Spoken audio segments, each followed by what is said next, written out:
ప్రియ సోదరి సోదరులారా, ప్రభు యేసుక్రీస్తు నామములో మీ అందరికీ ఈ సాయంకాలం నా హృదయపూర్వక వందనాలు తెలియజేస్తూ ఉన్నాను.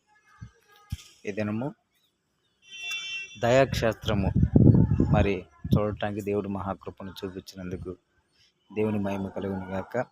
ఒకవేళ ఈ దయాక్షేత్రము మీరు చూడకుండా ఉన్నట్లయితే చూడండి, ఒకసారి ఈ దయాక్షేత్రాన్ని చూపిస్తాను, మీరు ఒకసారి చూడండి.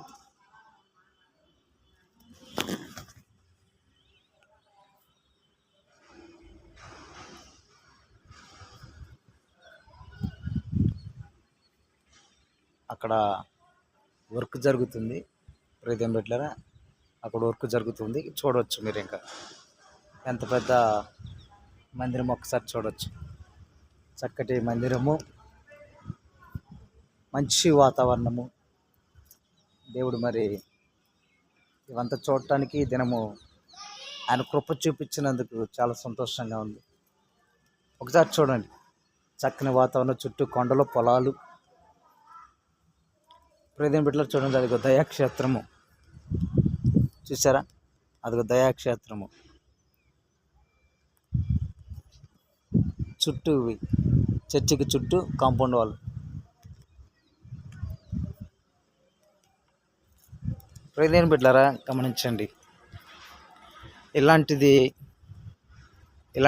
ప్రదేశాలు, ఎలాంటి చోటుకు వచ్చినప్పుడు మనసుకి ఏదో తెలియని ఒక ఆనందము, ఉత్సాహము కలుగుతూ ఉంటుంది.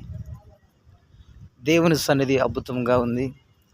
ఆయనను ఆరాధించుకోవడానికి వేల మంది, చూడండి ఇక్కడ దాదాపు 2000 మంది ఒకేసారి కూర్చుని ఆరాధించుకునే అంత పెద్ద మందిరము చూడవచ్చు. మీరు ఈ మందిరం ఒకసారి నేను చివరిగా బయటికి వెళ్ళి చూపిస్తాను, చక్కగా చూడవచ్చు ఎంత పెద్ద మందిరము. చూడండి ఎంత ఖాళీ ప్లేస్ చూడండి, పార్కింగ్ ప్లేస్, ఇదంతా పార్కింగ్ ప్లేస్. చూడండి, ఇక ఇక్కడ నుంచి మొత్తం మందిరం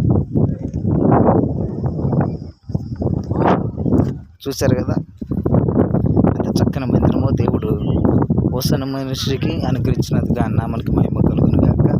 చూడవచ్చు మీరు, అది ఎదురు హోసన్న మనిషి అని పెద్ద ఫ్లెక్సీ ఉంటుంది. చూడండి, చక్కగా చూపిస్తాను, చూడు. అది దయాక్షేత్రం, హోసన్న మందిర్ దయాక్షేత్రం అని. చక్కని వాతావరణము. నా ప్రీతం పెట్టారా, ఒకవేళ ఇది మీరు చూడనట్లయితే, ఒకవేళ మీరు నా ద్వారాగే దీన్ని చూసినట్లయితే చాలా సంతోషం. అందుని బట్టి దేవునికి మహిమ కలుగును గాక. ఒకవేళ ఈసారి ఏదైనా ఇలాంటి ఒకలా చూడటానికి వెళ్ళినప్పుడు ఖచ్చితంగా మరొక వీడియోని మీకు పెడతాను. అంతవరకు ప్రభు కృప మనందరికీ తోడుగా నడిపించును గాక. ఆమేన్.